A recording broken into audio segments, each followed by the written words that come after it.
Coming up, are you computing while you're watching TV? Then an app called Miso might be the right app for you. Plus, Obama's on Pinterest, All Tops on iPad, and Snap Guide for how-tos. All that, and is rap or fad? No, not that kind of rap. On the Social Hour. Netcasts you love. From people you trust. This is Twit.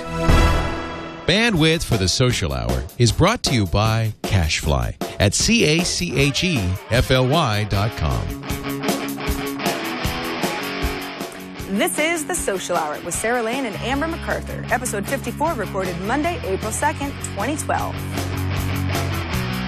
This episode of The Social Hour is brought to you by Audible.com. To download a free audiobook of your choice, go to audiblepodcast.com/social hour.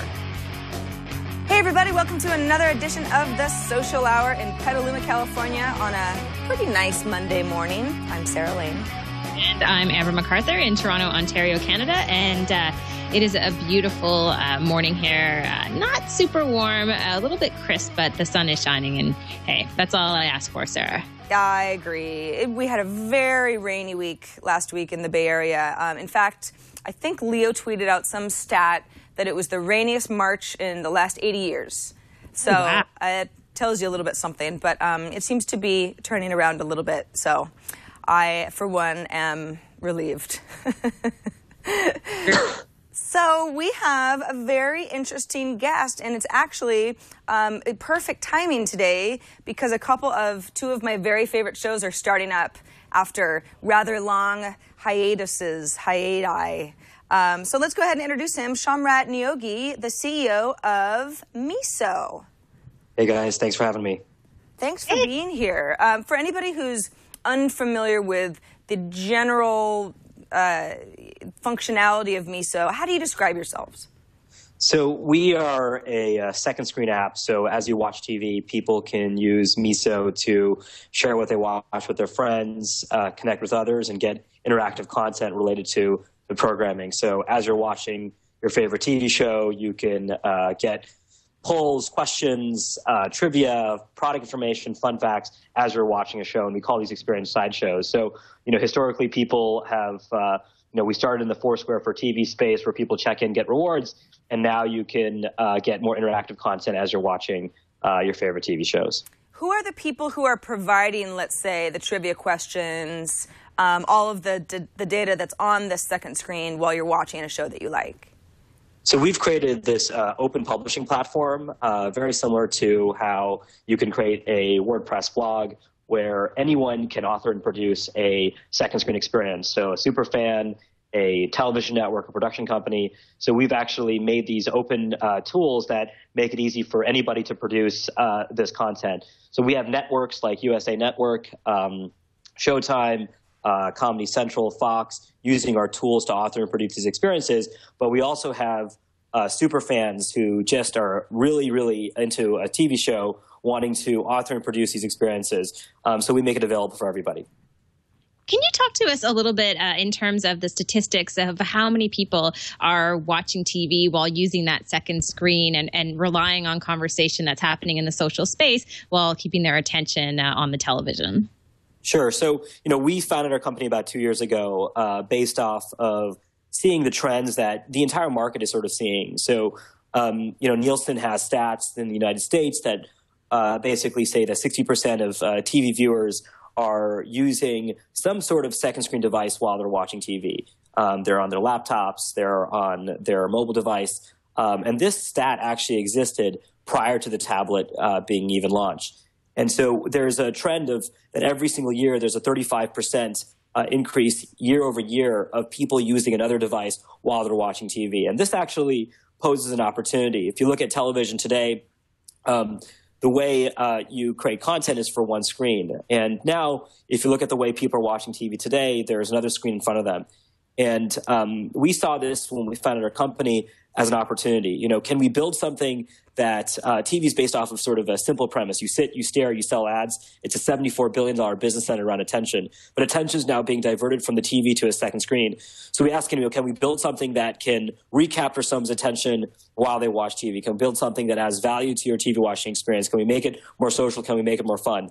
And we believed if we could do that effectively, if we could build something that people want to use as they watch TV, in the same way TV advertisers buy ads on TV, they'll buy ads on the second screen. And so we built this publishing platform for people to author and produce the second screen content. You're sort of seeing some examples of quotes and trivia, guest star information, people answering questions.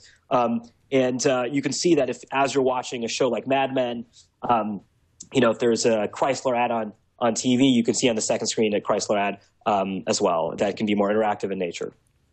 When I first became familiar with Miso, I thought, okay, so it's at least the same type of concept as an app I've used in the past called GetGlue, or another app that I'm familiar with called Into Now. It sounds, though, as if you want to move a little bit away from that feeling of location-based checking into shows, and more, here is some additional material based on a show you just already really like. Yeah, I mean, I think, if you look at 2 years ago, we had this vision of a world where you come home and you turn on the TV and the mobile device knows what's on. So you're watching Mad Men, and I'm 15 minutes into a TV show, Mad Men. I just watched it last. I don't know if you're Mad Men fans, yes, but absolutely. You turn on the TV show, and immediately I get a push notification on my phone saying you're watching Mad Men. I think it was called The Last Kiss or something, in part 1. Do you want to share this with your friends? You click on share. Immediately you're immersed into this experience that's directly connected to what's happening on TV. So on TV, they were talking about Mohawk Airlines, and if I look down at the second screen, I get information about Mohawk Airlines was actually an airline, and get all this trivia. So we believed in this experience that was very connected to what's happening on TV. And so when we started our company, we were bootstrapped. We didn't have any funding at the time. We said, well, how do we know what someone's watching? So we asked, well, the simplest way is to just ask people, what are you watching? So we were the first to sort of pioneer this idea of checking into a TV show, getting rewards and badges. But that was really not our vision of our company. Our vision of our company was to build products and services that improve the way you experience a TV show, that adds value to the entire show from start to finish. And so checking in was just sort of the starting, was sort of the first step. We've evolved that thinking to providing more interactive features. And, if you open up Miso on the iPhone today, you search Game of Thrones or you search, Mad Men, when the last 3 episodes, you'll see all this interactive content that exists that you can tune into when you watch a TV show.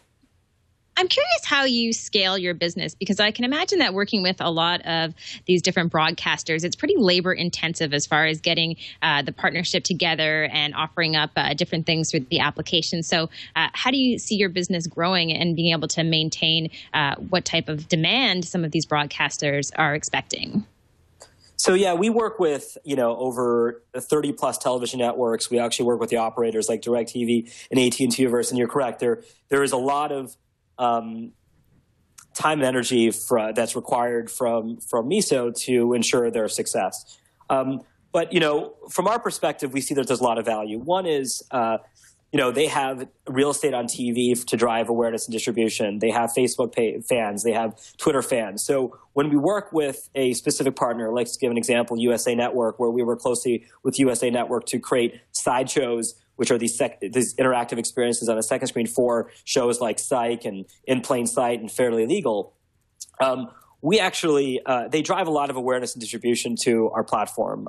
They promote to their Facebook fans, hey, tune into this interactive experience. They promote on air. They promote on Twitter. So while it does require a bit amount of time, there's a lot of value that's being received back, which is a lot of it is awareness and distribution, which is a key part of our focus over the next year and a half. One is how do we get more interactive content created via our platform? So, given our web-based publishing tools, how do we get more networks and super fans to sort of author and produce second screen experiences? But the second is how do we get as many eyeballs as possible to those experiences, whether it's via our iPhone or whether it's iPad or whether it's via our web, which we're making some significant updates to. Working with the networks, while it's a degree of time, but there's a lot of upside given the distribution that they have. You mentioned that you can check into a show or somehow participate in the second screen experience of a show and get points. What are those points all about, and what can I buy with enough points? So, we started when we started with the rewards aspect of our platform where you get check-ins and get rewards, it was just used as an experiment, to be honest. Like, we actually weren't really sure whether those points would translate anything to anything sort of meaningful in the physical world. We just wanted to encourage people to make the second screen experience more fun. So right now, the points don't actually translate to anything like physical rewards or getting Starbucks cards or anything like that. While we can do that fairly easily because we have the tracking mechanisms already in place. Our goal is that we feel like the second screen is all about content. TV itself is all about an entertaining content experience where there's a beginning, a middle, and end. When you watch Game of Thrones or Mad Men, or my wife is watching New Girl, and we feel like the second screen has a content experience that's just as interactive, that's just as valuable in the long run. Now, what is that second screen content that people want to tune into? It's still debatable about what kind of content that's there that actually improves the show overall. We actually think that the content is going to be the more important part than the actual points for rewards. But it's still very early in the market. We're all learning. There are several companies in the space that are trying various different methods. But we believe content is going to be king at the end of the day. Just out of curiosity, I was recently at an event that was talking about the future of television, and there was an executive from Fox there who was discussing how they're building some of their own apps. I know Celebrity Apprentice, for example, just came out with their own app. So how do you continue to be competitive when some of the broadcasters are, in fact, creating their own apps that are specific to their own programs? So I think that's a really good question. I mean, I think the number one thing that we ask ourselves is what does the viewer want?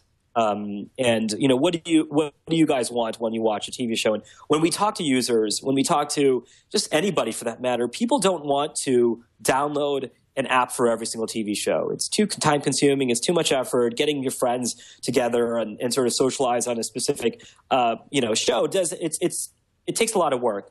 And so this reminds me of like the early days of Facebook. And if you think about the early days of Facebook, every single television show created a Facebook app. Everybody did it. But then Facebook created fan pages, and they made it easier for people, for networks to sort of aggregate and to connect with their fans in more meaningful ways through these tools, and they provided insights into how people are engaging with their pages. So we're going to see the shift from the network sort of creating their own apps to because it's just not right for the viewers. If you think about the 30,000 hours of programming that's on TV, think about the 100+ networks that are there. It just doesn't scale to create an app for every single TV show. One, it's very expensive for them to do. So we've created these tools that allow the networks to scale the amount of second screen content that they're creating for their shows and making it really easy for people to access that through the Miso app and our browser. Now, what we are going to be doing is we're going to provide means for having these experiences live outside of Miso as well. But that's going to be coming towards later this year. I've just got one more general question for you, Shamrat. And we've got a live chat room going on during our show, and I always keep a lookout for some good questions that come to mind as they're watching these interviews. And it seems like there are a few people who say, but if I'm just watching a show, I've got to have my eyes on the screen, and if I look down too much, then I'm not really paying as much attention. And how am I going to share that with a friend? It seems to me that, and I understand the idea of kind of already looking at my iPad anyway while I'm watching TV because I've just gotten used to doing that. It might as well be related to the content I'm watching.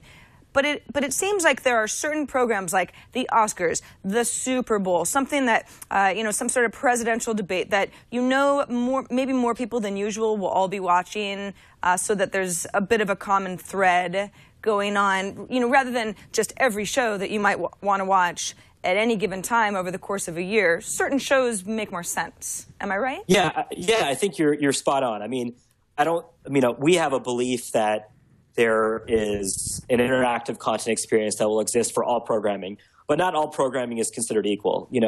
Some programming has a more lean forward experience. You look at reality shows, you look at, sports, you look at shows where there's natural downtime within a given episode. For a lot of scripted shows, maybe you don't want to access that content right at the moment the show is airing or during, but there's always natural points within the show where there's downtime and you want to look at something, or you've ever watched a drama show and you're like, who's that guest star? So we actually believe that there's an interactive content experience that exists for all 30,000 hours of programming across television. But every show is different. And this is why we built why we built an open publishing platform. So we can allow different experiences to emerge for different types of shows, because a one-size-fits-all strategy just doesn't work for the second screen. And so you are correct. Not all shows are created equal, and it's not like every single show you want to be staring at a second screen device. But we believe that there is, for certain types of shows, there could be ways to improve that show through storytelling, through ancillary content, through engagement, through a reality show. But, we're still trying to figure that out, and we're trying to provide the research to the larger market so the people that are actually producing these shows, the production companies, the networks, actually know how to use the screen to create a compelling experience for their shows that don't take them away from the show, but actually improve the show overall. I just have one more question, and this has all been really fascinating. Clearly, this is the future of television. This has nothing to do with social TV, but I was reading your bio, and I noticed that you are very talented in a specific sport, table tennis. You're a champ, I hear. Funny story about me. I actually lived in Saudi Arabia for 5 years. My dad worked in the oil business, and when I lived in Saudi Arabia, there's nothing to do. I was born in Chicago and lived in Saudi Arabia where there's literally nothing to do. So I picked up all these sports, and so I played tennis, I played racquetball, I played squash, I played badminton. So I got really good at playing random sports. When you have desert all around you and there's nothing to do, you pick up the end of sports. So table tennis is something that I pick up on. I also play badminton, which is sort of a weird, obscure sport here in the U.S. But if anybody wants to play some badminton in San Francisco, I'm game. Awesome. Thank you so much. Really fun, actually. Amber, I think I'm done with my questions. Are you? I love, Shamrat, I love the way you're very honestly saying, listen, we have a model that we're still kind of fleshing out and trying to prove at this point, and the model's not set in stone. We just want people to be able to get additional material about the shows that they love, and whatever they want, we can provide them. Yeah, I mean, I think, just to close this off, the TV advertising business is a big business. It's a $74 billion business. And the fear among the networks and the production companies, the people that are driving this large advertising economy, is that they're seeing the stats that advertisers are seeing, which is that people are not just staring at their television shows anymore. So what I would say is that what we're going to see, the way shows get created 3-5 years from now, is going to fundamentally change from a one-screen world to a two-screen world. So the way you experience Mad Men is not going to be the way you experience Mad Men, 3 years from now, or the way you experience, Celebrity Apprentice. These other screens will be part of the television show. So think about what that means to the business. And that's what the networks are trying to do. And we're trying to help them by understanding what content can be created, how to scale that for all types of shows that they have. And ultimately, we believe this is going to happen. And we feel like we're going to be the platform that's going to power that two-screen economy. Love it. Well, thank you so much. I know you are super busy, lots going on. So we really appreciate you taking the time to join us today and talk more about it. And hopefully you'll come back on in the next few months, because this is not going to be going away anytime soon. Well, thank you for having me. And it was a pleasure. And I'm always interested in coming back and sharing new developments with Miso, as well as the entire space overall. Awesome. And a little table tennis and badminton next time I'm feeling. Absolutely. Next time I'm feeling brave in San Francisco. Anytime. All right. Anytime. Shamrat Neogi, the CEO of Miso. Go to gomiso.com to learn a lot more about how his business works. It's fascinating stuff. Thank you so much, Shamrat. All right, Amber. it's fun to talk about this sort of thing because it seems to really rile certain people up. Because you've got, on one side, some of our social hour viewers saying, I just want to watch TV. My gosh, I mean, how much can you possibly share with your friends that you're watching this show? You just want to sit quietly and watch. That's what TV is. It's a passive thing. Well, it has been historically, and of course, you could continue to do that. But I think many of us realize that there are certain shows that you just want to talk about with people. I mean, for me right now, it's Mad Men, and as of last night, Game of Thrones Season 2 started. And there is a geeky aspect to kind of obsessing over a certain scene, or what do they mean by that? And I would love to talk about it in person to as many people as possible, but that's just not the way that I interact with a large group of my friends on a day-to-day basis. So, yeah, I could take it to Twitter, but if I'm going through a service like Miso, I'm much more, I'm sharing with an audience that's much more likely to be interested in the conversation, you know, rather than half of my friends on Twitter say, I don't know, I don't watch that show. I don't really care what you're talking about.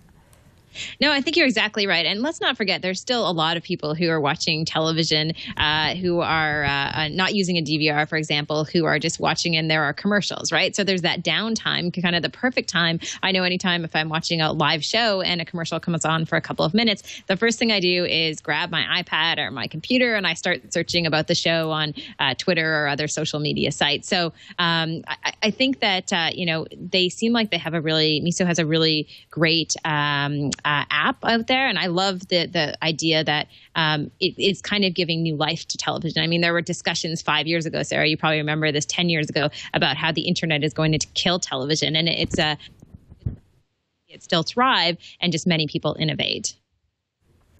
Yeah, absolutely. Totally agree with you.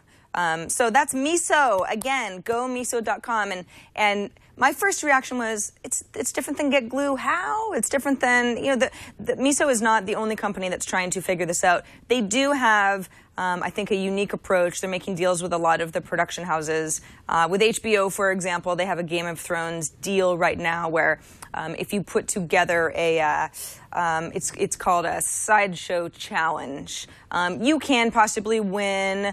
It's like a Game of Thrones hoodie that says House Stark on it. I would love that. I mean, that's a sort of like fun incentive just to be on the network, to be on the Miso network. That I like that idea. So go Miso, and it's just I love TV. So this sort of thing is fun for me because I'm one of those obsessed TV people.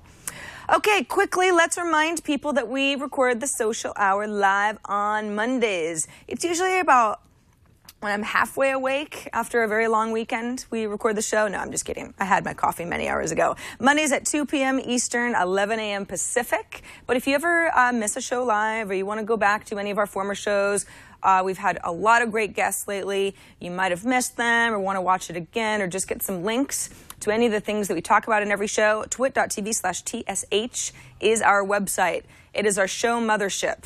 All of our past shows and episodes are here. If you click into any particular episode, you get all the links of everything we talked about, plus a nice embedded video page. Ooh, yeah, look, that's us draping from last week. Speaking of TV, in honor of Don Draper and Mad Men coming back, we draped on the show, plus all the links that we talked about. And we talked about a lot of cool stuff there. And sometimes we only talk about it for about a minute on the show, but it's absolutely worth a little of your time to do some homework a little bit later on, social stuff. So thanks to everybody who watches us live. But remember, you don't have to. You can always subscribe to the show. That's probably the easiest way because then it's just downloaded and you can watch on your iPad or your computer or when you're on the go, you can listen to our audio feed. I mean, you have all sorts of options as far as keeping up with us. Apple TV. I mean, hey, that would be great. And we're even on Roku. We have our own app on Roku. And it's all updated and works really well. So if you've got a Roku box, you should definitely make sure that you have the Twit app because it is fun. You can also email us at thesocialhour@twit.tv. All right, Amber, we should take a moment to thank a very important company that helps us put together the Social Hour, this one in particular, and that company is Audible. Yes, audiblepodcast.com/social hour is a fantastic URL because it's going to help you download a free audiobook of your choice. All right, so what am I talking about? Let's start at the beginning. Audible is the largest collection of audiobooks, and even some periodicals too. Kind of, if you want your newspapers read to you, that you could possibly find online. We've got novels, we've got nonfiction, biographies, autobiographies. The whole idea behind audiobooks is, hey, we all love to read, and most of us probably wish we had a lot more time to read. Reading a book, anything longer than a blog post here and there sometimes can be very challenging for me. I want to read, I just don't have enough time to keep up on everything. I hear about a bestseller and I'd like to get to it, but it just gets added to the list. What's nice about Audible is you can listen to a book. Someone's reading the book to you. They've got a lot of different narrators. Sometimes they have multiple narrators who do different voices. It really, really varies depending on the book that you choose. And you can listen while you're making dinner, while you're commuting to and from work, while you're at the gym. Maybe you're just taking a walk. You're walking your dog. I mean, the possibilities are endless because, of course, sitting down and reading a book requires 100% of your attention. But an audiobook, while you still have to be paying attention, you can be doing other things at the same time. So that's why Audible is so cool. The concept of audiobooks is great for busy people. It's just awesome. But Audible itself they've got the collection. They have a huge collection. I defy you to find an awesome book that Audible does not have. So audiblepodcast.com/social hour is the URL to use. You go ahead and sign up, give it a whirl, download a free book, any book you like. Just go nuts. Get creative. Listen to it, and then of course, if you love the experience, and I believe that you will, you can figure out how to become a Audible subscriber for life. So we thank them again for sponsoring this episode of the Social Hour, and that URL once again is audiblepodcast.com/social hour. All right, Amber, let's get into some newsworthy news of the social world over the last week. Turns out that pretty much everybody's on Pinterest these days. Except for us, Sarah. Yeah, except for we're really not very active on Pinterest, and it's funny because you're right. It seems like everybody has flocked towards the hottest social network out there, including politicians. I recently read a story about Mitt Romney's wife who is on Pinterest, and looks like President Barack Obama has jumped on Pinterest and is posting some interesting stuff.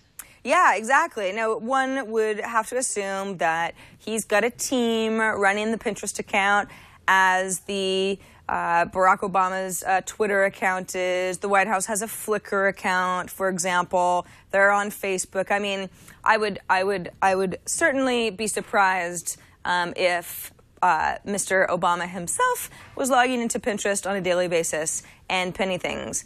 That said, there are some cool there are some cool items here. I mean, some of it is his campaign. I mean, they've got stuff for sale, and Pinterest is just a really nice way to display this.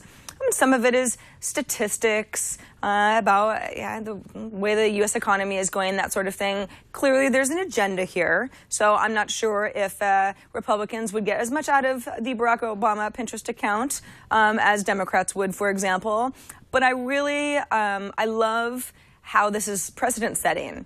And I do think that President Obama has, he's been lucky enough to be in the time where it makes sense for the president to have accounts like this. But he's really been the first to be visible in this way for a lot of people.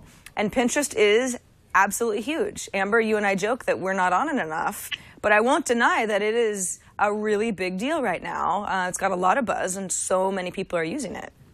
Yeah, it's really fun to see the interesting ways that people use it. However, I would argue, and even with some of the pictures that you're showing right now, Sarah, that oftentimes it's all about baking. It seems like cookies and cakes and stuff always rises to the top of Pinterest. Maybe it's just me because it's so colorful, people want to share it. But every page that is full of content. There's always pies and things, especially with politicians. Yeah, indeed. You're right. I didn't really think about that until just now. Even he can't stay away from the homemakery spin on Pinterest, I guess. So yeah, that's the Obama Pinterest account. Nobody can stay off Pinterest, apparently. It's that good.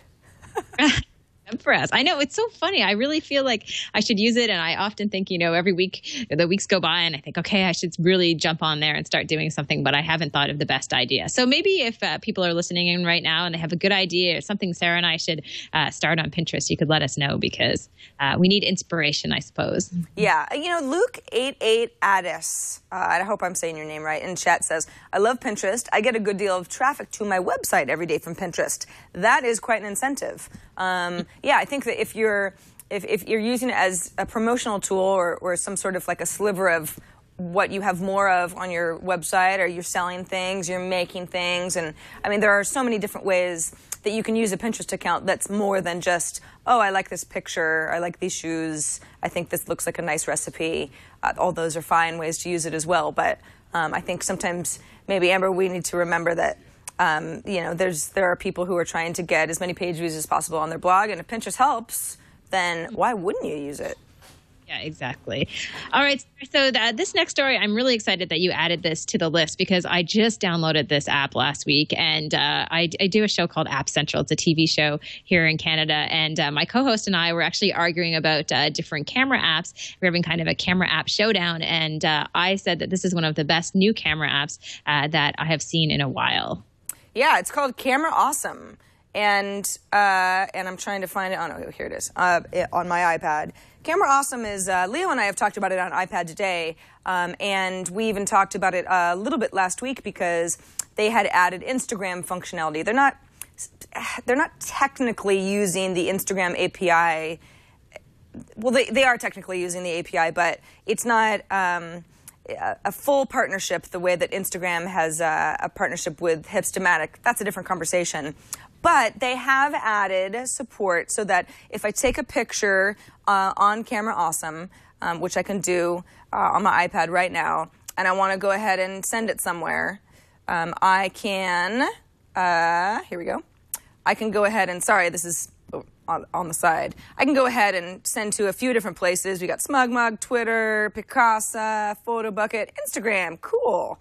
And then it'll dump me into the Instagram app where I can add other filters. It's as if I took a picture with an Instagram and brought it in. What's nice about Camera Awesome is that's the worst picture in the world that I just took, but Camera Awesome has a million different filters. In fact, I'll just go back and show you quickly. Yes, I'm sure. Let's go back to Camera Awesome here. That can really, make a picture so much better than the way that it started. You've got options even for taking the picture itself, but then once you have a picture that you like, then you've got all of these options to edit photo. You've got little presets here that are awesome, plus filters that are give you a little bit more overall control. Some of these filters, the app is completely free. Some of these filters are bundled into the free app. Some of them are in-app purchases. If you kind of get sick of the default ones that they give you, you've got some textures, you've got frame options. This app is very similar, in my opinion, to Camera Plus, which has been around longer, but it seems like, wow, this is almost exactly the same app. But once you play around with it a little bit, it does have different functionality. And it's really nice that it sends pictures to Instagram, especially because Instagram is a really big deal. And they have many millions of users. And it's nice to be part of that, but not always feel like you have to stay within the Instagram interface in order to have nice pictures.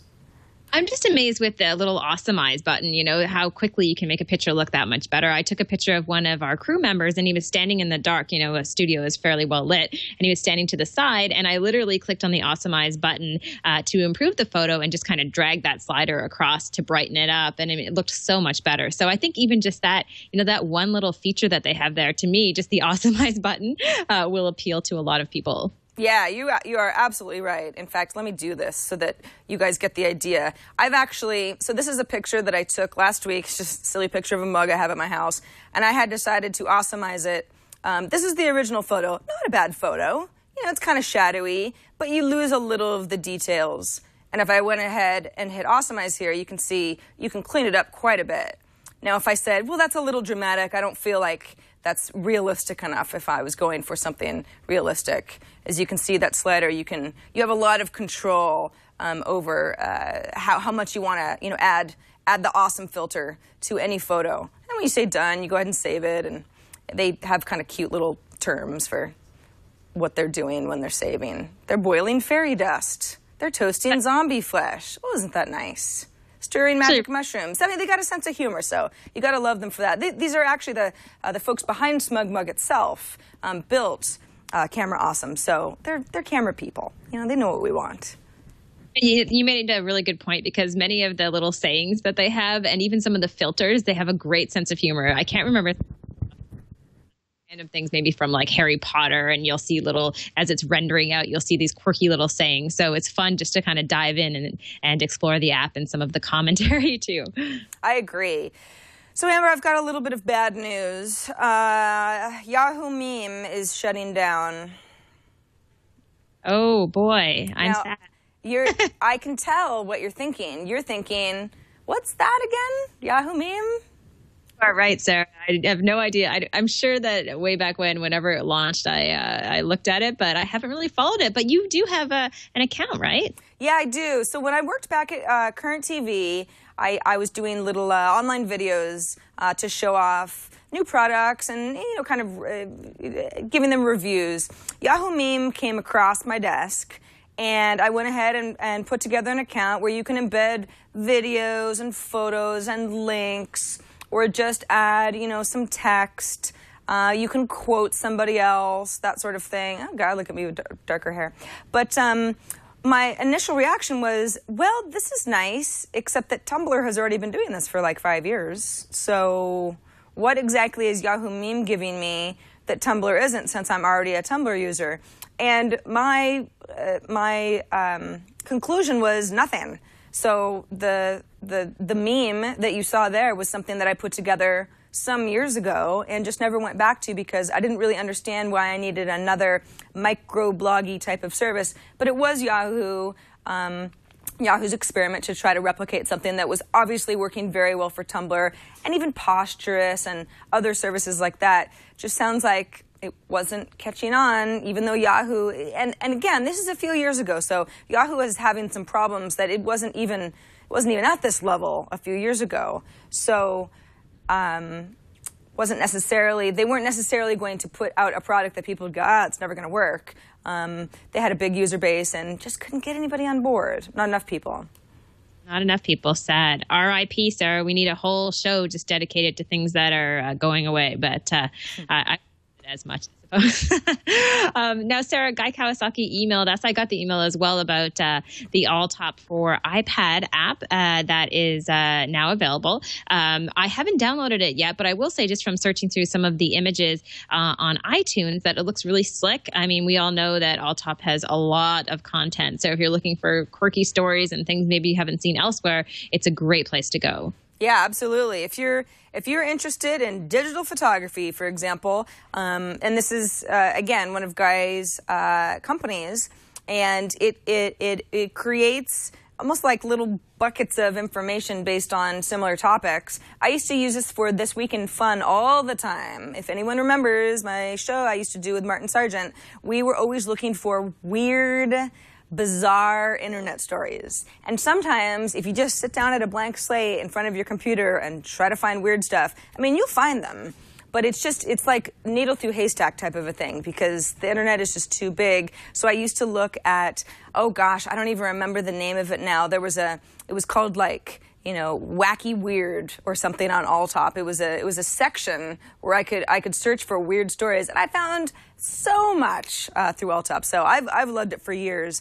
But this is digital photography, and these are a variety of sources of information, articles that it's pulling in, which looks really nice on the iPad. Obviously, you get a little snippet here. If I want to read the rest of it, I can go ahead and it'll go ahead and launch a browser view for the full story. This is all about tips for photographing kids, which is very important because kids move around a lot, and you know, sometimes they can be challenging to photograph. Amber, you know all about this, and this is great. If I want to share from here, I can go ahead and post on Twitter, Facebook. So this is, again, not a new service because AllTop has been around for quite some time, but the iPad app is new, and it's really nice to look at. And I've thought more and more lately that when I want to browse and just kind of get into read mode, again, this is when I actually have time to read, I really like interfaces on tablets because you've got less to hold. I'm not really typing anything, or if I am typing, it's something very simple like a tweet if I want to share some sort of digital photography tip with you online. And then it's completely free as well. And it's what you make it. You can have your favorites, certain sections. If you're not into photography at all, but you're extremely into science, those might be little areas that you'd want to bookmark. So it just lets you kind of focus your reading based on what you're interested in. Love it. All right. Speaking of focusing things, we have our social tip now. And this one is really cool, especially if you're like me. And I have to admit, Sarah, I don't know about you, but I'm really not that great at keeping my contacts in order within my Gmail account. So I don't go in like my brother, who is very meticulous about this and updates everyone's information and always has their latest phone numbers and addresses and anything he could possibly ever need. Mine does not look like this. So I'm happy to see a tool that I discovered online on Lifehacker called WriteThat.name. Right now it just works with Gmail, but they do have a beta testing for Outlook. And it allows you to use this tool, and it automatically updates your address book. So anytime you get an email and a person who's sending the email has their signature, their full signature, it pulls that information into your contact information within your Gmail contacts. So it happens, again, totally automatically. We'll even update the address if the address or phone number, any information has changed. I'm sure it's not perfect, but it's pretty cool that you can have this happen without you doing a lot of legwork. There is a small fee, $3 a month. The first month is free for a trial, or you can pay $20 for the year. But I think if you rely on having that information, all your contact information up to date, something like this is absolutely invaluable. Absolutely, especially since you can try it out. If after a month it's not for you, then that's fine. But if you're the kind of person who's maybe not as organized as you'd like to be, or email is your primary means of communication and it's getting away from you and it's stressful, it's like, I will pay $3 a month to feel less stressed, 100%. If it indeed will help. Yeah, so if anyone's using it, let us know. I'm going to definitely try it out and see how it works, because I just rely on Gmail so much. So I think it would be really handy. But it's funny, now I'm thinking that I have so many of these different tools plugged into my Gmail account. You know, I just started using the email game. So it's like a little game that inspires you to answer emails more quickly. I have Reportive. I've used Zobni in the past. Now this tool, you know, we're all trying to make our inboxes smarter, I think. I just need someone to answer them now, Sarah. Yeah. And then I'll answer your email. Just don't send me that many. No, I'm just kidding. You and I, we communicate via email, but we're pretty good with our other tools as well. So there are certain people. And I'll just go off on my email tangent very briefly, and then we'll move on. But I have certain friends who, and it drives me crazy. You know, we're both on IM all day long. Clearly, you know, we have Facebook Messenger. Because we're both, you know, we've got all of our tabs open. We're on Twitter. There's, of course, SMS. Or even if they have an iPhone and I have an iPhone, then you go to messages. So it's not even counting against your text messaging plan. But then they'll email me for weird stuff. And it's like, why did you just email me? You have so many other ways to easily and very casually get a hold of me. And they'll kind of go like, well, Sarah, what does it matter? And I'll go, because I get too much email. I know. I feel the same way, you know, or if someone emails you and they say, call me, that's my biggest pet peeve. I'm like, you just took the time to email me. Obviously, couldn't you just put that out in an email really nicely instead of calling me? But it's not a perfect system, Sarah. Not yet. It is not a perfect system. Another thing that is not a perfect system is how to learn how to do things. Some of us are just born cooks. You know, you sort of eyeball what you have in your fridge and throw some herbs into there, and all of a sudden you've got this beautiful casserole for dinner type of thing. I'm not one of those people. I need to follow recipes. I need how-tos. I need somebody to kind of walk me through it, handheld. And that's why there is an app called SnapGuide that is our spotlight this week, and it's pretty neat. Now, I mentioned food because I'm a little food challenged, but I'm very interested in cooking food. But that's not all that SnapGuide's about. It's not a cooking app. It's a how to do things app. Now here I'm looking at it on my iPad, By the way, this is iOS only, at least right for now. So it's iPad and then iPhone, and I assume that they'd love to be on Android sooner than later. So we've got some food stuff here. This all looks pretty interesting.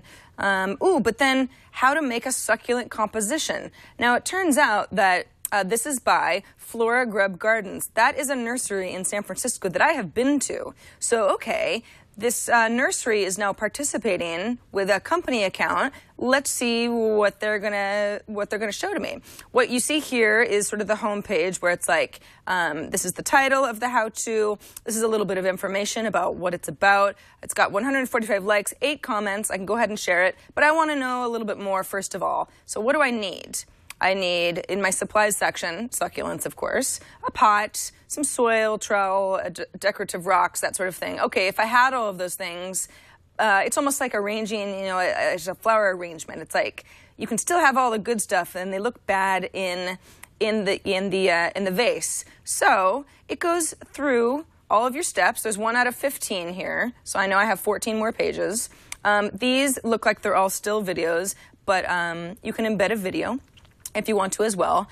Here we go. So we've got videos here where, might show you, like, there might be a technique of how to transfer this plant that doesn't really come through in a still image. So you've got a nice video type of a thing. Maybe I'm looking at this for the second time, or I know that I kind of know some of these parts and I want to jump to another part in the tutorial. I can go ahead and jump to step 12, for example. Oh, okay, all right. Now here's where I always go wrong. Let's review the steps from here.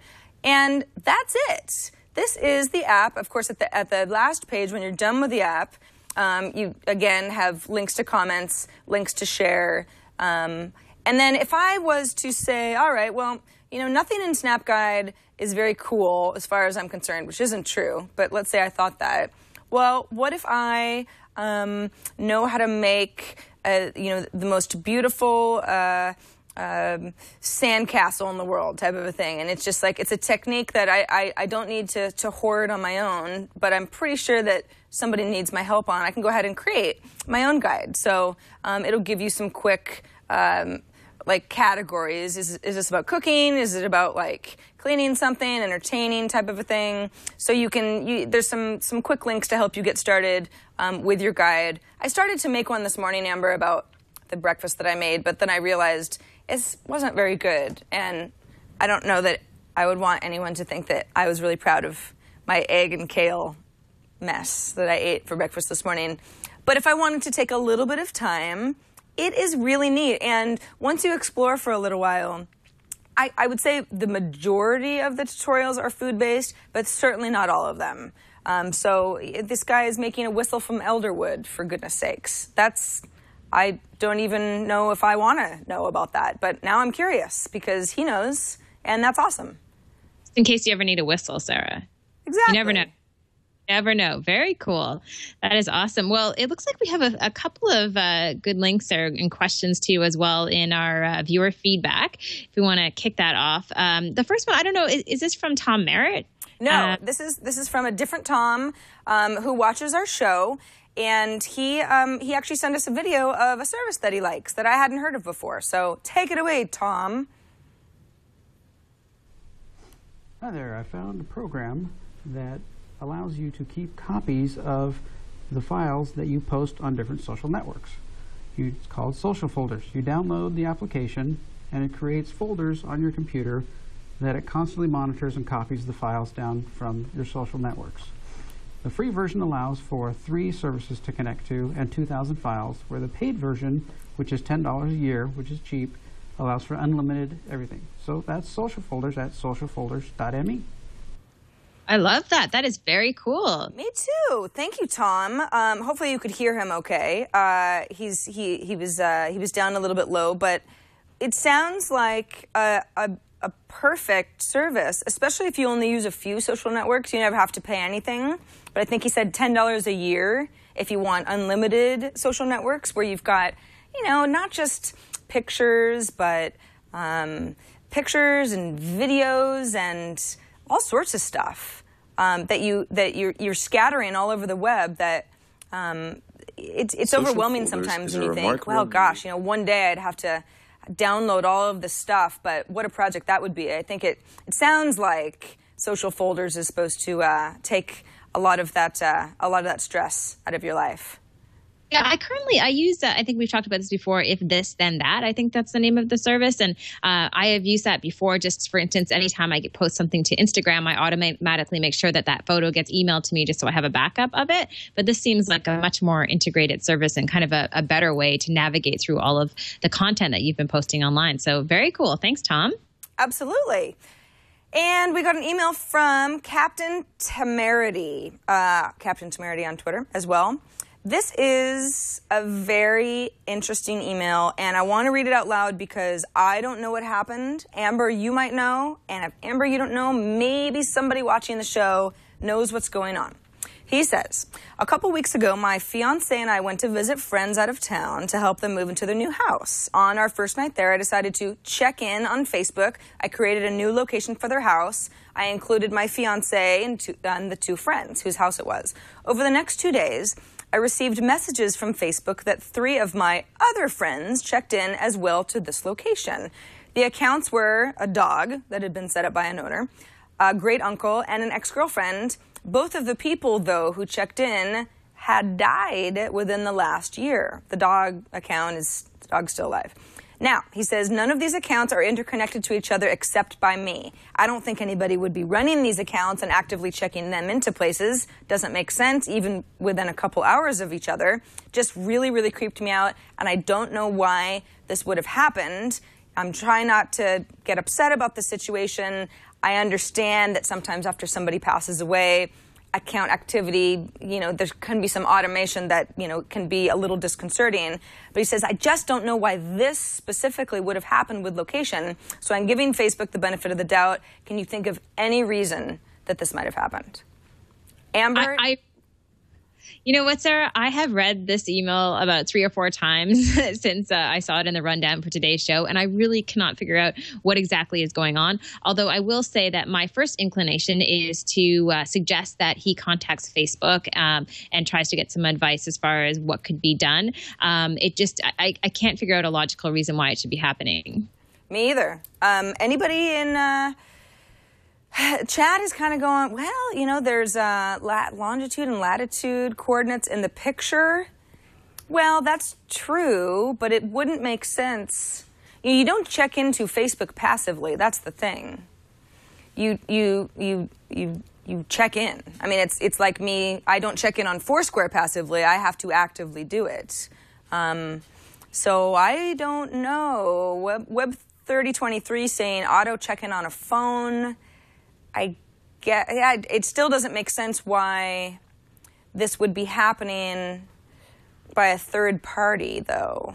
So I have a suggestion. Yes? Go ahead, Chad. Yeah, my only suggestion is I know that on Facebook you can actually check in other people to a place. So like if I wanted to check in at a airport and my friend happened to be with me, I could check him in. The person who's running the dog account might actually have, via nostalgia's sake, checked in, their deceased relatives to a location. I don't know, maybe they were cremated and they're still there, maybe that sort of thing. And so nostalgia's sake, they check them in, and maybe you're not seeing everyone who's checked into that location. It was just those 3 that actually got pushed to you because Facebook was curating all the updates that you're getting. But that's a fairly far-fetched analysis of that situation. You're right, Chad. There are definitely. I have been checked into places by people where it doesn't really bother me because I allow them to do that. But I'll be like, what? Oh yeah, okay. I did not check in myself, but my friend checked in when we went to brunch the other day and checked me in as well.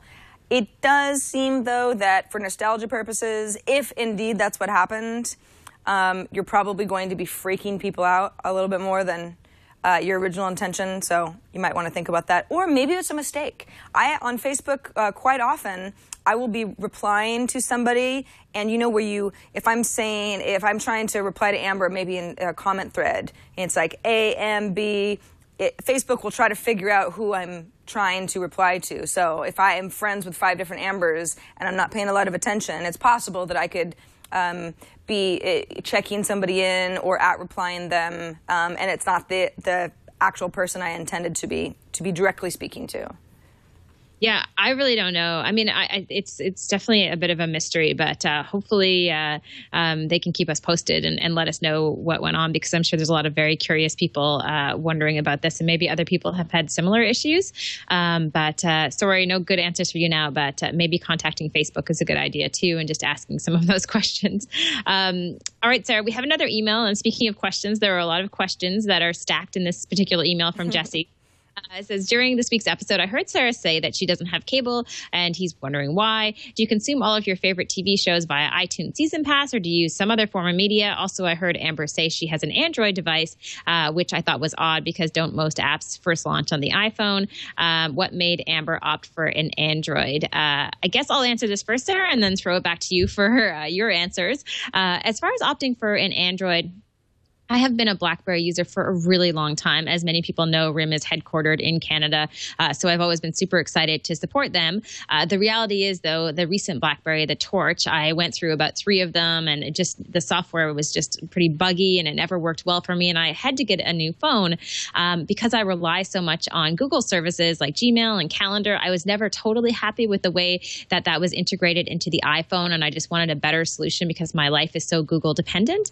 That sounds bad, but it's true, and my business too. So I found an Android phone just really lent itself to someone who relies on Google services so much. I will say, because being in the tech industry, and it's probably like many people out there, I also have an iPhone, the iPhone 4S. I have literally probably a dozen phones and tablets, and I have the Samsung Note and pretty much everything you can imagine as far as the latest technology. But I do use an Android phone as my primary device right now. Well, I think that's a decent, sufficient answer. It's true that some apps do come to the iPhone first, but I feel like that's even changing already. Not only are they on both platforms, not that iOS and Android are the only 2 platforms, but the 2 most used, especially for apps.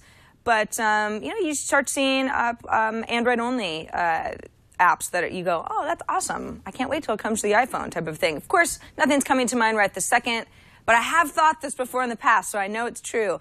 To answer your question, Jesse, about why I don't have cable, the very, very short answer is it's too expensive, and I didn't watch the majority of the programs that were bundled into even the lowest cable subscription option. So yes, I do use iTunes Season Pass with shows that I can buy in a season. Mad Men, perfect example.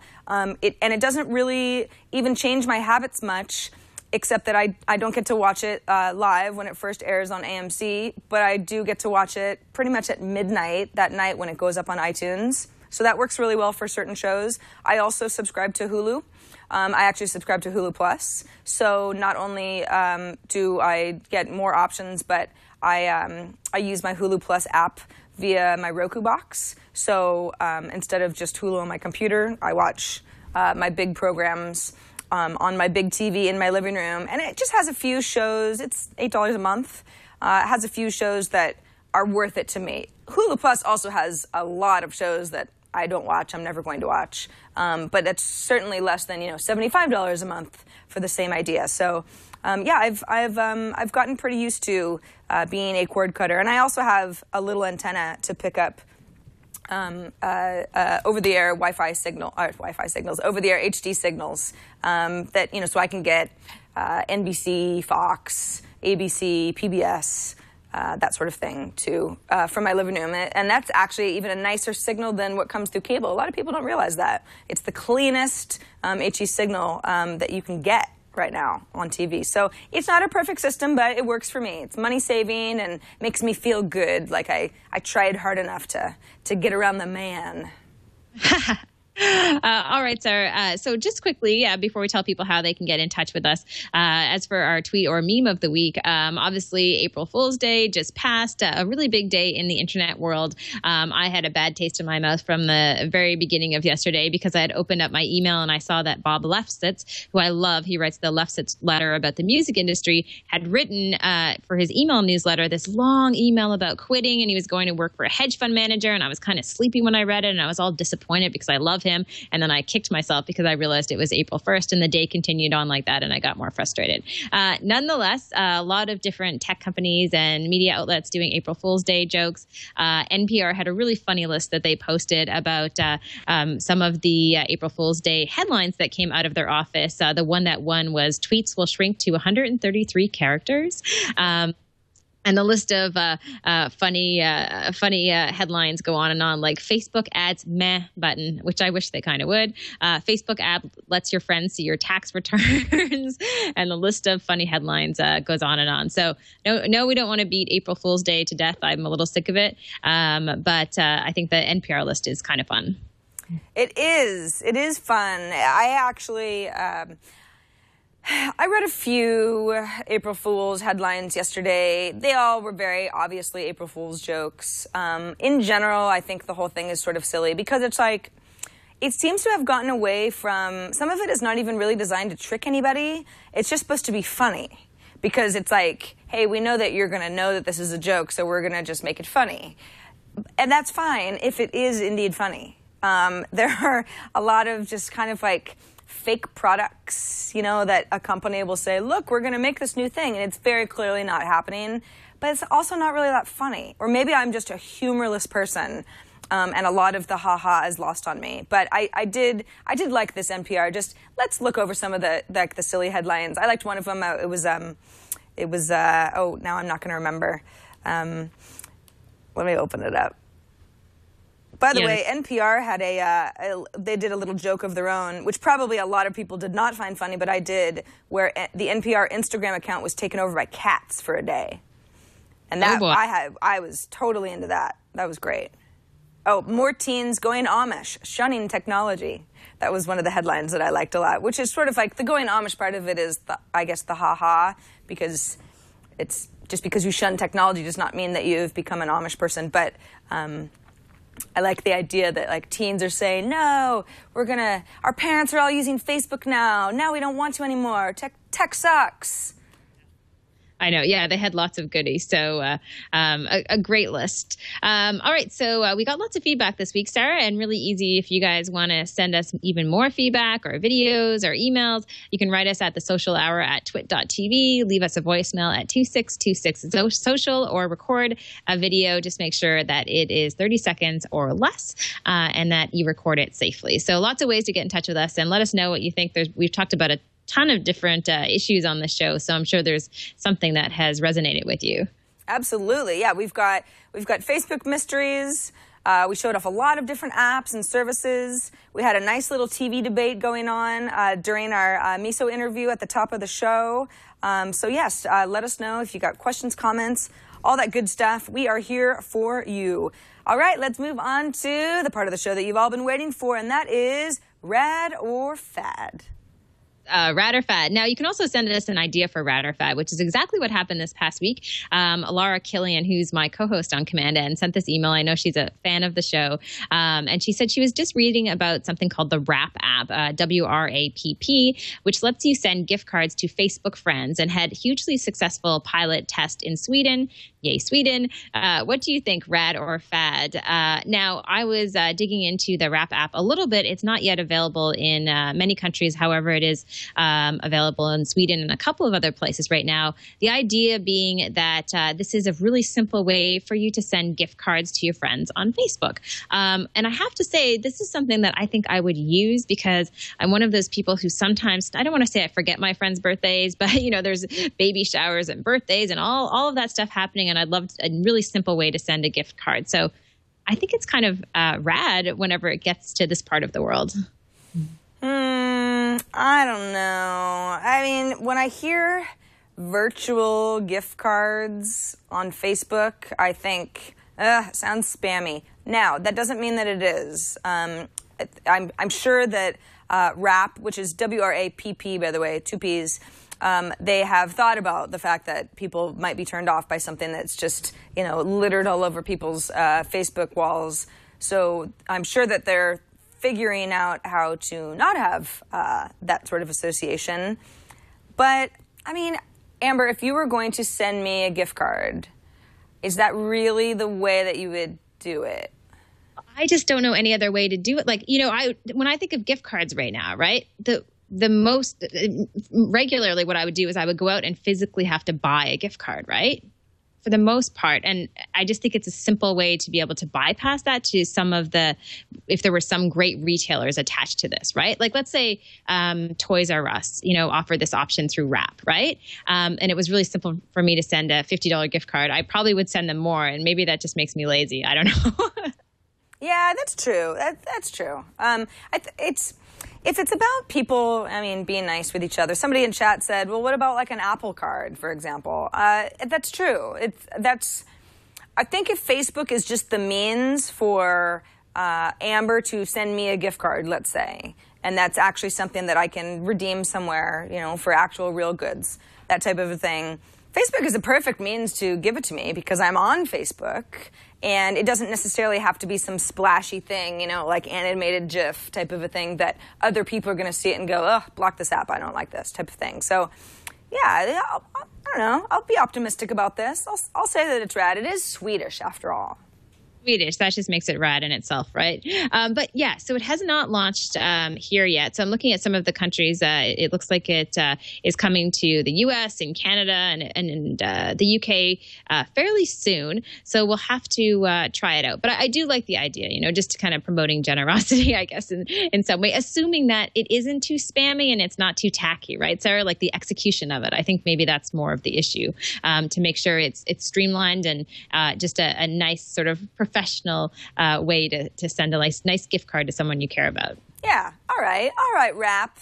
You've got a rad pass. And thanks also to Laura Killian for sending in this suggestion. And she has sent in something in the past too. So thank you, Amber's friend.